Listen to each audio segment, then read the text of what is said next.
ದೇವರು ಪ್ರೀತಿಸುವ ಪ್ರೀತಿಯ ಬಿಗ್ ಜೆ ಟಿ ವಿ ಪ್ರಿಯ ವೀಕ್ಷಕರಿಗೆ ನಮ್ಮ ಕರ್ತನಾದ ಯೇಸು ಕ್ರಿಸ್ತನ ಹೆಸರಿನಲ್ಲಿ ನಿಮ್ಮನ್ನು ವಂದಿಸಿ ಸ್ವಾಗತ ಬಯಸ್ತಿದ್ದೇವೆ. ಬನ್ನಿರಿ, ಇಂದು ನಾವು ದೇವರ ವಾಕ್ಯವನ್ನು ಅಧ್ಯಯನ ಮಾಡಿಕೊಳ್ಳೋಣ. ಇಂದಿನ ನಮ್ಮ ಅಧ್ಯಯನ ಕೀರ್ತನೆಗಳು, ದ ಬುಕ್ ಆಫ್ ಸಾಮ್ಸ್, 119ನೇ ಅಧ್ಯಾಯದ 129ನೇ ವಚನದಿಂದ 176ನೇ ವಚನದವರೆಗೆ. ಈ ಕೀರ್ತನೆ 119 ದೊಡ್ಡದಾಗಿರೋದರಿಂದ, ಅತ್ಯಂತ ದೊಡ್ಡ ಅಧ್ಯಾಯವಾಗಿರೋದರಿಂದ ಇದನ್ನು 5 ಭಾಗವಾಗಿ ವಿಭಾಗಿಸಿ ನಾವು ಅಧ್ಯಯನ ಮಾಡಿಕೊಳ್ತಿದ್ದೇವೆ. ಈ 176 ವಚನಗಳಲ್ಲಿ 3 ಸಂಗತಿಗಳು ಹುದುವಾಗಿವೆ. 176 ವಚನಗಳಲ್ಲಿಯೂ ಇರುವಂಥ ಒಂದು ಸಂಗತಿ 2 ವಚನ ಬಿಟ್ಟು 2 ವಚನದಲ್ಲಿ ಕೂಡ ಅದನ್ನು ನಾವು ಸ್ಪಷ್ಟವಾಗಿ ಪ್ರತ್ಯೇಕವಾಗಿ ನೋಡುವಾಗ ಅದರಲ್ಲಿ ಕೂಡ ಈ 3 ಸಂಗತಿಗಳು ಇರುವಂಥದ್ದು. 84ನೇ ವಚನ ಮತ್ತು 122ನೇ ವಚನ ಇವುಗಳಲ್ಲಿ ನೋಡುವಾಗ 3 ಸಂಗತಿಗಳು ಇವೆ. ಸ್ವಲ್ಪ ಇಂಡೈರೆಕ್ಟ್ ಆಗಿ ಪರೋಕ್ಷವಾಗಿದೆ. 3 ಸಂಗತಿಗಳು ಪ್ರತಿ ವಚನದಲ್ಲಿ ನಾವು ನೋಡುವಂಥದ್ದು ದೇವರ ವಾಕ್ಯ, ನಾವು ವಿಶ್ವಾಸಿ. ಅಥವಾ ಇನ್ನೊಂದು ರೀತಿಯಿಂದ ಹೇಳಬೇಕಾದರೆ ಪ್ರತಿ 176 ವಚನಗಳಲ್ಲಿ 3 ಸಂಗತಿಗಳು ಇವೆ. ಅದೇನೆಂದರೆ ತಂದೆಯಾದ ದೇವರು, ವಾಕ್ಯನಾಗಿರುವಂಥ ಕ್ರಿಸ್ತನು, ವಿಶ್ವಾಸಿಯಲ್ಲಿರುವ ಪವಿತ್ರಾತ್ಮ. ಅದರ ಕಥೆಯೇ ಕೀರ್ತನೆ 119. ಸರಿ, ಈಗ ನಾವು ಕೀರ್ತನೆ 119 129ರಿಂದ ಕಡೆಯವರೆಗೆ ನಾವು ನೋಡಿಕೊಳ್ಳಲಿಕ್ಕಿದ್ದೇವೆ. ಬನ್ನಿರಿ, ಇದರಲ್ಲಿ ನಾವು ಮುಖ್ಯವಾಗಿ ಏನು ನೋಡಿಕೊಳ್ಳೋಣ ಅಂದರೆ ದೇವರು ಮತ್ತು ಆತನ ವಾಕ್ಯಕ್ಕೆ ನಮ್ಮ ಪ್ರತಿಕ್ರಿಯೆ ಏನಿದೆ ಅಂತ ಒಂದು ಮಾತಿನಲ್ಲಿ, ಒಂದೊಂದು ವಚನದಲ್ಲಿ ಒಂದು ಮಾತಿನಲ್ಲಿ ಅಥವಾ 2 ಮಾತಿನಲ್ಲಿ ನಾವು ನೋಡಿಕೊಡೋಣ. 129ನೇ ಕೀರ್ತನೆಯ ಮೇಲ್ಭಾಗದಲ್ಲಿ ಇಬ್ರಿಯ ಅಕ್ಷರ ಫೇ ಎಂಬ ಅಕ್ಷರ ಇದೆ. ಅದರ ಮೌಲ್ಯ 80. ಅದರ ಅರ್ಥ ಬಾಯಿ. ಹಾಗಾದರೆ ದೇವರ ವಾಕ್ಯ ನಮ್ಮ ಬಾಯಲ್ಲಿರಬೇಕು. ವಾವ್! ದೇವರ ವಾಕ್ಯಕ್ಕೆ 129ನೇ ವಚನದ ಪ್ರಕಾರವಾಗಿ ಪ್ರತಿಕ್ರಿಯೆ 1 ಏನು? ದೇವರ ವಾಕ್ಯ ಮಹತ್ವವುಳ್ಳದ್ದು ಅಂತ ಹೇಳಬೇಕು. ಆದ ಕಾರಣ ಅದನ್ನು ಪೂರ್ಣ ಹೃದಯದಿಂದ ಕೈಗೊಳ್ಳಬೇಕು. 130ನೇ ವಚನ ಏನು ಪ್ರತಿಕ್ರಿಯೆ? ದೇವರ ವಾಕ್ಯಕ್ಕೆ ಜ್ಞಾನೋದಯವಾಗ್ತದೆ. ದೇವರ ವಾಕ್ಯ ನಮಗೇನು ಮಾಡ್ತದೆ? ಜ್ಞಾನೋದಯ, ಜ್ಞಾನದ ಉದಯ ದೇವರ ವಾಕ್ಯದಿಂದ. 131ನೇ ವಚನದಲ್ಲಿ ನಾವು ನೋಡುವಾಗ ಆಶಿಸಬಾರದು ಎಂಬ ದಶಾಜ್ಞೆ ವಿಮೋಚನಕಾಂಡ 20ರಲ್ಲಿ ನಮಗೆ ಗೊತ್ತು. ಆದರೆ ಅದೇ ಪದ ಇಲ್ಲಿ ಕೀರ್ತನೆಗಾರನು ಬಳಸಿಬಿಟ್ಟು ಏನು ಹೇಳ್ತಾನೆ? ದೇವರ ವಾಕ್ಯಕ್ಕಾಗಿ ಆಶಿಸುತ್ತಾನಂತೆ. ಆಶಿಸುವ ಮನಸ್ಸು ನಮ್ಮಲ್ಲಿ ಇದೆ, ಎಲ್ಲರಲ್ಲಿಯೂ. ಒಂದು ವೇಳೆ ಆಶಿಸುವುದಾದರೆ ದೇವರ ವಾಕ್ಯಕ್ಕಾಗಿ ಆಶಿಸೋಣ. 132ನೇ ವಚನ ನಾವು ನೋಡುವಾಗ, ನಿನ್ನ ವಾಕ್ಯವನ್ನು ಅಥವಾ ನಿನ್ನ ಹೆಸರನ್ನು ಪ್ರೀತಿಸುವವರಿಗೆ ಹೀಗೆ ಮಾಡುವುದು ನಿನಗೆ ವಿಧಿಯಷ್ಟೇ. ದೇವರ ವಾಕ್ಯ ಅಲ್ಲಿದೆ. ಆ ದೇವರ ವಾಕ್ಯದಲ್ಲಿ ನಮಗೆ ಪ್ರಕಟವಾದ ದೇವರ ನಾಮವನ್ನು ಪ್ರೀತಿಸುವಾಗ ಏನಾಗ್ತದೆ? ದೇವರು ಕರುಣೆ ತೋರಿಸ್ತಾರೆ. 133ನೇ ವಚನ, ದೃಢಪಡಿಸು, ವಾಕ್ಯಾನುಸಾರವಾಗಿ ದೃಢಪಡಿಸು. ಅದು ನಮ್ಮ ಪ್ರತಿಕ್ರಿಯೆ, ಪ್ರಾರ್ಥನೆ. 134ನೇ ವಚನ, ಕೈಕೊಳ್ಳುವುದು. ಪ್ರತಿಕ್ರಿಯೆಯನ್ನು ಒಬೇ ದ ವರ್ಡ್. ಮತ್ತೆ ಒಂದು ಹತ್ರ ಈಗ 10 ಸಾರಿ ಬಂದಿರ್ಬೋದು ಅಂತ ಕಾಣ್ತದೆ. ಯಾಕಂದರೆ ದೇವ್ರ ವಾಕ್ಯ ಕೈಗೊಳ್ಳಬೇಕು ಅಂತ ಹೇಳ್ಬಿಟ್ಟು. ಮತ್ತು 135ನೇ ವಚನ ಪ್ರತಿಕ್ರಿಯೆ, ಕಲಿಸು. ಟೀಚ್ ಮೀ ಓ ಗಾಡ್. ದೇವರೇ, ನಿನ್ನ ವಾಕ್ಯ ಕಲಿಸು. ಅದು ನಮ್ಮ ಪ್ರತಿಕ್ರಿಯೆ ಆಗಿರಬೇಕು. 136ನೇ ವಚನ ಭಾಳ ವಿಚಿತ್ರವಾದಂಥ ಒಂದು ವಚನ, ಯಾರೋ ದೇವರ ವಾಕ್ಯ ಕೈಕೊಂಡು ನಡೀಲಿಲ್ಲ ಅಂತ ಹೇಳ್ಬಿಟ್ಟು ಕೀರ್ತನೆಗಾರನು ಕಣ್ಣೀರು ಪ್ರವಾಹವಾಗಿ ಹರಿಯುತ್ತದೆ. ಬೇರೆಯವರು ವಾಕ್ಯ ಕೈಕೊಂಡು ನಡೀಲಿಲ್ಲ ಅಂತ ದುಃಖ, ವಾಕ್ಯಕ್ಕೆ ಪ್ರತಿಕ್ರಿಯೆ ದುಃಖ. ಯಾವಾಗ ನಾನು ಕೈಕೊಂಡು ನಡೀತೀನಿ, ಆದರೆ ನನ್ನ ಮನೆಯಲ್ಲಿರೋರು ಕೈಕೊಂಡು ನಡೀತಾ ಇಲ್ಲಲ್ಲ, ನನ್ನ ಸಭೆಯಲ್ಲಿರೋರು ಕೈಕೊಂಡು ನಡೀತಾ ಇಲ್ಲ, ಸಮಾಜದಲ್ಲಿರುವಂಥವ್ರು ಕೈಕೊಂಡು ನಡೀತಿದ್ದ, ದೇಶದಲ್ಲಿರುವವರು ಎಂಬ ದುಃಖ. 137ನೇ ವಚನದಲ್ಲಿ, ಕೀರ್ತನೆ 119, 137ನೇ ವಚನದಲ್ಲಿ ಮೇಲ್ಭಾಗದಲ್ಲಿ ಸಾಡಿ ಎಂಬ ಇಬ್ರಿಯ ಅಕ್ಷರ ಇದೆ. ಅದರ ಮೌಲ್ಯ 90, ಅದರ ಅರ್ಥ ನೀತಿ. ದೇವರ ವಾಕ್ಯದಿಂದ ನಮಗೆ ನೀತಿ. ಸರಿ, ಪ್ರತಿಕ್ರಿಯೆ ಏನಾಗಿದೆ? ನಿನ್ನ ವಾಕ್ಯ ನ್ಯಾಯ ಅಂತ ಹೇಳೋದೇ ಪ್ರತಿಕ್ರಿಯೆ. 137ನೇ ವಚನ, ದೇವರ ವಾಕ್ಯ ನ್ಯಾಯ. 138ನೇ ವಚನದಲ್ಲಿ ನಿನ್ನ ವಾಕ್ಯಕ್ಕೆ ಪ್ರತಿಕ್ರಿಯೆ ಸ್ಥಾಪಿಸಿದ್ದಿ ಅಂತ ದೇವರಿಗೆ ಹೇಳೋದು ಸ್ಟ್ರಾಂಗ್ ಆಗಿದೆ. 139ನೇ ವಚನದಲ್ಲಿ ದೇವರ ವಾಕ್ಯಕ್ಕೆ ಪ್ರತಿಕ್ರಿಯೆ, ದೇವರ ವಾಕ್ಯ ಮರ್ತು ಬಿಟ್ಟಾರಲ್ಲ ಅನ್ನುವಂಥ ಪ್ರತಿಕ್ರಿಯೆ. ನಮ್ಮ ಮನೆಯಲ್ಲಿ ನಮಗೆ ಗೊತ್ತಿದ್ದವರು ಮರ್ತು ಬಿಟ್ರಲ್ಲ ಅಂತ ಪ್ರತಿಕ್ರಿಯೆ, ವಾಕ್ಯಕ್ಕೆ ಪ್ರತಿಕ್ರಿಯೆ. 140ನೇ ವಚನದಲ್ಲಿ ವಾಕ್ಯಕ್ಕೆ ಪ್ರತಿಕ್ರಿಯೆ ಕೀರ್ತನೆಗಾರನು ಹೇಳ್ತಾನೆ, ಪರಿಶುದ್ಧವಾದದ್ದು. ಒಂದು ಮಾತಿನಲ್ಲಿ ಹೇಳಬೇಕು, ದೇವ್ರ ವಾಕ್ಯ ಪರಿಶುದ್ಧವಾದದ್ದು. ಆದ ಕಾರಣ ಇನ್ನೊಂದು ಪ್ರತಿಕ್ರಿಯೆ, ಪ್ರೀತಿಸುತ್ತೇನೆ. 141ನೇ ವಚನದಲ್ಲಿ ಪ್ರತಿಕ್ರಿಯೆ ದೇವ್ರ ವಾಕ್ಯಕ್ಕೆ ಮರೆಯಬಾರ್ದು. 142ನೇ ವಚನದಲ್ಲಿ ದೇವ್ರ ವಾಕ್ಯಕ್ಕೆ ಪ್ರತಿಕ್ರಿಯೆ, ಅದು ಸತ್ಯವಾದದ್ದು, ನಿತ್ಯವಾದದ್ದು ಎಂಬ ಎರಡು ಪ್ರತಿಕ್ರಿಯೆ. 143ನೇ ವಚನ, ಅದರಲ್ಲಿ ದೇವ್ರ ವಾಕ್ಯಕ್ಕೆ ನಾವು ಕೊಡಬೇಕಾದ ಪ್ರತಿಕ್ರಿಯೆ ಸಂತೋಷ ಪಡಬೇಕು. ದೇವ್ರ ವಾಕ್ಯ ಓದುವಾಗ ಸಂತೋಷ.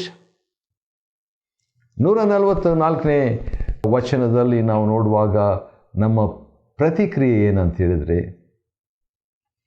ನೀತಿ ಉಳ್ಳದಂತ ಹೇಳ್ಬಿಟ್ಟು, ದೇವರೇ ನನಗೆ ವಿವೇಕ ದಯಪಾಲಿಸು.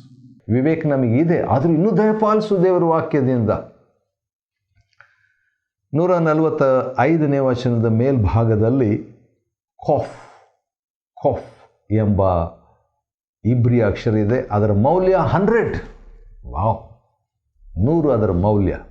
ಆಲೆಫ್ 1, ಖಾಫ್ 100 ಅದರ ಮೌಲ್ಯ. ಅದರ ಅರ್ಥ ಏನಂದರೆ ತಲೆ ಬುರುಡೆ ಎಂಬುದಾಗಿ ಅದರ ಚಿಹ್ನೆ ಅಥವಾ ಅರ್ಥ. ಹೌದು,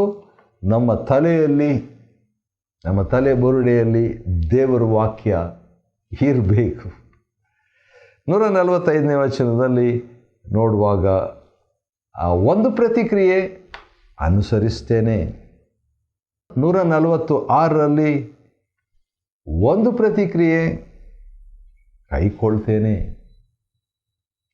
147ನೇ ವಚನದಲ್ಲಿ ಒಂದು ಪ್ರತಿಕ್ರಿಯೆ ದೇವರ ವಾಕ್ಯಕ್ಕೆ ಒಂದೇ ಒಂದು, ನಿರೀಕ್ಷೆ.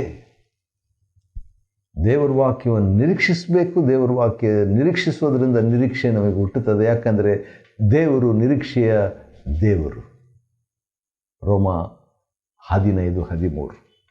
149ನೇ ವಚನದಲ್ಲಿ ದೇವರ ವಾಕ್ಯಕ್ಕೆ ನಮ್ಮ ಪ್ರತಿಕ್ರಿಯೆ ಚೈತನ್ಯ. ದೇವರೇ ಚೈತನ್ಯಗೊಳಿಸು, ರಿಫ್ರೆಶ್ ಮಾಡು. ಕಂಪ್ಯೂಟರ್ ಯೂಸ್ ಮಾಡುವಾಗ ಆಗಾಗ ರಿಫ್ರೆಶ್ ಅಂತ ಒಂದು ಕಮ್ಯಾಂಡ್ ಕೊಡ್ತೀವಲ್ಲ, ಅದನ್ನು ಬಳಸ್ತೇವೆ. ಆ ರೀತಿಯಾಗಿ ದೇವರ ವಾಕ್ಯ ನಮ್ಮನ್ನು ಚೈತನ್ಯಗೊಳಿಸ್ತದೆ.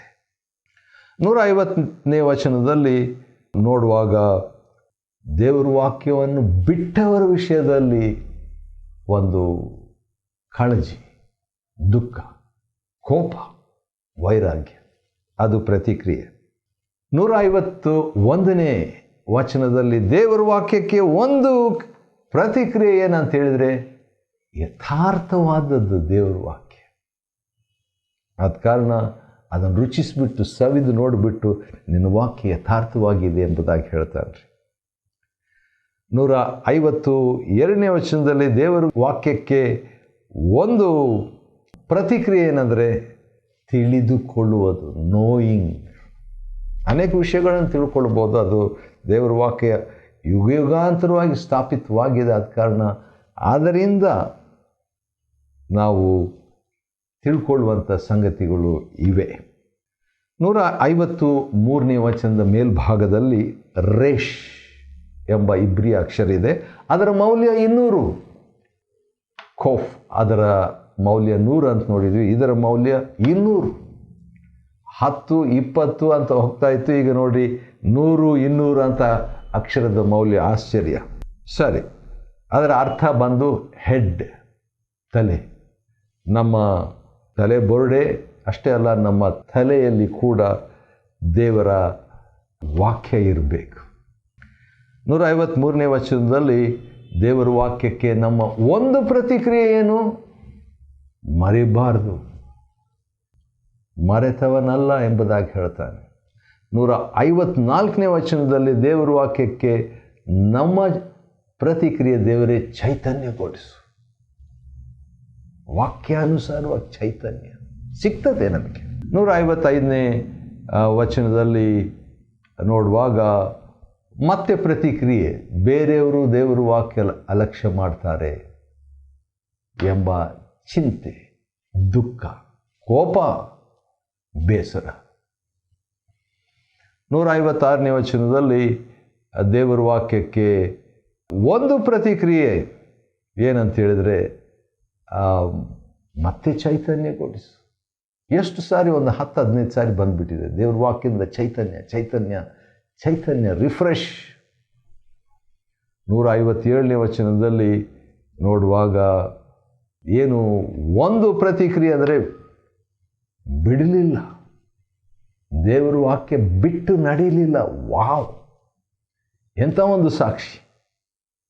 158ನೇ ವಚನದಲ್ಲಿ ದೇವರ ವಾಕ್ಯಕ್ಕೆ ಇನ್ನೊಂದು ಪ್ರತಿಕ್ರಿಯೆ ಏನಂತ ಹೇಳಿದರೆ, ಮತ್ತೆ ಕೆಲವರು ದೇವರ ವಾಕ್ಯ ಕೈಕೊಂಡು ನಡೆದಿಲ್ಲ ಅಂತ ಒಂದು 10-15 ಸಾರಿ ಬರ್ತದೆ. ಬೇರೆಯವರು ವಾಕ್ಯ ಕೈಕೊಂಡು ನೋಡಿರಲಿಲ್ಲ ಅಂದರೆ ನಮಗೇನು ಅವರಿಷ್ಟ ಅಂತ ಹೇಳ್ಬೋದಾದರೆ ಕೀರ್ತನೆಗಾರನ ಹಾಗಲ್ಲ.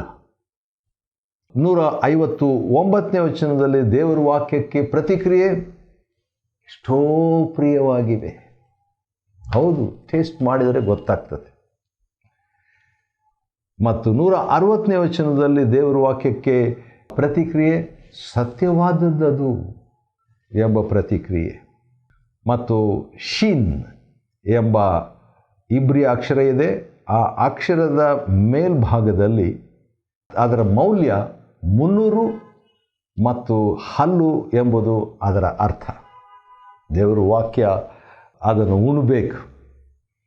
161ನೇ ವಚನದಲ್ಲಿ ದೇವರ ವಾಕ್ಯಕ್ಕೆ ಪ್ರತಿಕ್ರಿಯೆ ಭಯಪಡಬೇಕು. 162ನೇ ವಚನದಲ್ಲಿ ದೇವರ ವಾಕ್ಯಕ್ಕೆ ಒಂದು ಪ್ರತಿಕ್ರಿಯೆ ಆನಂದಿಸಬೇಕು. 163ನೇ ವಚನದಲ್ಲಿ ದೇವರ ವಾಕ್ಯಕ್ಕೆ ಒಂದು ಪ್ರತಿಕ್ರಿಯೆ ಅದು ಪ್ರಿಯವಾದದ್ದು. 164ನೇ ವಚನದಲ್ಲಿ ದೇವರ ವಾಕ್ಯಕ್ಕೆ ಒಂದು ಪ್ರತಿಕ್ರಿಯೆ ಕೊಂಡಾಡಬೇಕು ವಾಕ್ಯಕ್ಕಾಗಿ. 165ನೇ ವಚನದಲ್ಲಿ ದೇವರ ವಾಕ್ಯಕ್ಕೆ ಒಂದು ಪ್ರತಿಕ್ರಿಯೆ ಪ್ರೀತಿಸಬೇಕು. 166ನೇ ವಚನದಲ್ಲಿ ದೇವರ ವಾಕ್ಯಕ್ಕೆ ಇರುವಂಥ ಪ್ರತಿಕ್ರಿಯೆ ಕೈಕೊಂಡು ನಡೆಯಬೇಕು. ಮತ್ತೆ ರಿಪೀಟ್, ಇದು ಹತ್ರ 20 ಸಾರಿ ಬಂದಿರ್ಬೋದು ಅಂತ ಕಾಣ್ತದೆ. 167ನೇ ವಚನದಲ್ಲಿ ದೇವರ ವಾಕ್ಯಕ್ಕೆ ನಮ್ಮ ಪ್ರತಿಕ್ರಿಯೆ ಏನು? ಮನಪೂರ್ವಕವಾಗಿ ಅನುಸರಿಸಬೇಕು. 168ನೇ ವಚನದಲ್ಲಿ ದೇವರ ವಾಕ್ಯಕ್ಕೆ ಪ್ರತಿಕ್ರಿಯೆ ಮತ್ತೆ ಅನುಸರಿಸಬೇಕು.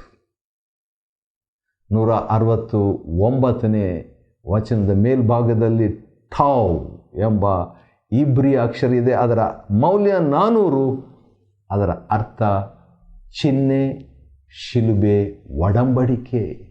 ದೇವರ ವಾಕ್ಯದಲ್ಲಿ ಶಿಲುಬೆ ಇದೆ, ಒಡಂಬಡಿಕೆ ಇದೆ. 169ನೇ ವಚನದಲ್ಲಿ ದೇವರ ವಾಕ್ಯಕ್ಕೆ ನಮ್ಮ ಪ್ರತಿಕ್ರಿಯೆ, ದೇವರೇ ಜ್ಞಾನ ಕೊಡು, ಸಿಗ್ತದೆ. 170ನೇ ವಚನದಲ್ಲಿ ದೇವರ ವಾಕ್ಯಕ್ಕೆ ನಮ್ಮ ಪ್ರತಿಕ್ರಿಯೆ ರಕ್ಷಿಸು. ದೇವರ ವಾಕ್ಯ ರಕ್ಷಣೆ. 171ನೇ ವಚನದಲ್ಲಿ ದೇವರ ವಾಕ್ಯಕ್ಕೆ ನಮ್ಮ ಪ್ರತಿಕ್ರಿಯೆ ಏನು? ಕಲಿತುಕೊಳ್ಳೋದು. ಈಗಾಗಲೇ ಕಲಿಸು ಅಂತ ಹೇಳ್ದ, ಈಗ ಕೀರ್ತನೆಗಾರನು ಕಲಿಸಿದ್ದಿ. ವಾವ್, ನನಗೆ ಭಾಳ ಖುಷಿ ಆಗ್ತದೆ ದೇವ್ರಿಗೆ ಟೀಚ್ ಮಾಡೋದು. 172ನೇ ವಚನದಲ್ಲಿ ದೇವರ ವಾಕ್ಯಕ್ಕೆ ನಮ್ಮ ಪ್ರತಿಕ್ರಿಯೆ ವರ್ಣಿಸುವುದು. ದೇವ್ರ ವಾಕ್ಯ ಹೀಗಿದೆ, ಹಾಗಿದೆ. ಯಾವ ರೀತಿಯಾಗಿ ಒಂದು ತಾಯಿ ಮಗುವನ್ನು ಕಂದ, ಮುದ್ದು, ಬಂಗಾರು, ಸಿಂಗಾರ ಅಂತ ಹೇಳ್ತಾರಲ್ಲ, ಹಾಗೆ ದೇವರ ವಾಕ್ಯವನ್ನು ಹೊಗಳಬೇಕು, ವರ್ಣಿಸಬೇಕು. ಕೀರ್ತನೆ 119 ವರ್ಣಿಸ್ತಾ ಇದೆ. 173ನೇ ವಚನದಲ್ಲಿ ದೇವರ ವಾಕ್ಯಕ್ಕೆ ಒಂದು ಪ್ರತಿಕ್ರಿಯೆ ಆಯ್ಕೆ ಮಾಡೋದು. We must choose the word and give the time. 174ನೇ ವಚನದಲ್ಲಿ ದೇವರ ವಾಕ್ಯಕ್ಕೆ ನಮ್ಮ ಪ್ರತಿಕ್ರಿಯೆ, ಒಂದು ಪ್ರತಿಕ್ರಿಯೆ ಆನಂದ. 175ನೇ ವಚನದಲ್ಲಿ ದೇವರ ವಾಕ್ಯಕ್ಕೆ ನಮ್ಮ ಪ್ರತಿಕ್ರಿಯೆ ಸಹಾಯ. ದೇವರ ವಾಕ್ಯ ಸಹಾಯ ಮಾಡ್ತದೆ, ಆತ್ಮಿಕ ಭೌತಿಕ ಕೃತಾರ್ಥತೆ. ಕೊನೆಯದಾಗಿ 119ನೇ ಅಧ್ಯಾಯ 176ನೇ ವಚನದಲ್ಲಿ ದೇವರ ವಾಕ್ಯಕ್ಕೆ ನಮ್ಮ ಒಂದು ಪ್ರತಿಕ್ರಿಯೆ ಮರೆಯಬಾರದು. ಕೀರ್ತನೆ 119ನೇ ಅಧ್ಯಾಯ ನಾವು 129ರಿಂದ 176 ವಚನಗಳವರೆಗೆ ನಾವು ಅಧ್ಯಯನ ಮಾಡಿಕೊಳ್ಳುವಂತೆ ದೇವರು ಕೊಟ್ಟ ಕೃಪೆಗಾಗಿ ಆತನಿಗೆ ಸ್ತೋತ್ರವಾಗಲಿ. ದೇವರು ನಿಮ್ಮನ್ನು ಆಶೀರ್ವದಿಸಲಿ.